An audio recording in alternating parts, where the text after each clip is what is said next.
Барлықтарыңызға қайырлы күн, каналыма қош келдіңіздер. Бүгін сіздермен лимон қосылған жұмсақ печеньенің рецептімен бөлісемін. Ең бірінші лимонның қабығын теркадан өткізіп аламыз. Егер лимондарыңыз үлкен болса, бізге жарты лимонның суы және толықтай бір лимонның қабығы қажет болады. Осы лимонның қабығына қантымызды қосып, жақсылап үгітіп аламыз.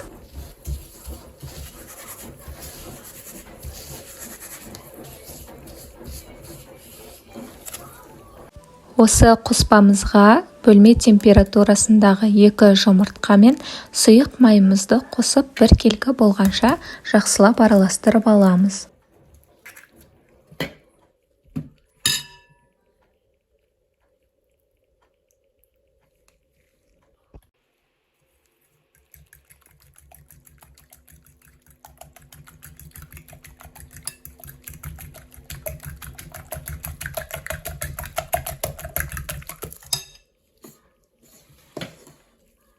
Лимонның суын осындай арнайы ыдыспен сығып алсаңыздар болады, немесе қолдың көмегімен. Менде жарты лимонның суы 40 грамм шықты. Үлкен болса, жарты лимон жеткілікті, ал кішкентай болса, бір толықтай лимонның суын қосыңыздар. Лимонның суын қоспамызға қосып, біркелкі болғанша араластырып аламыз. Осы массамызға ұн мен қамыр қопсытқышты қосып, жұмсақ қамыр илейміз. Қамыр илеген кезде қолға жабысады, сондықтан тоңазытқышқа жарты немесе 1 сағатқа қойып қоюға кеңес беремін. Сонда печеньені формаға келтіру оңайырақ болады.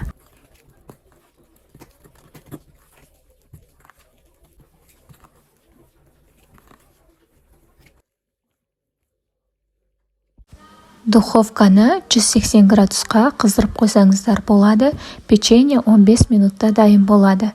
Міне печеньелерімізді осылай домалақ формаға келтіріп, қант ұнтағына аунатып, пергамент қағазына орналастырамыз.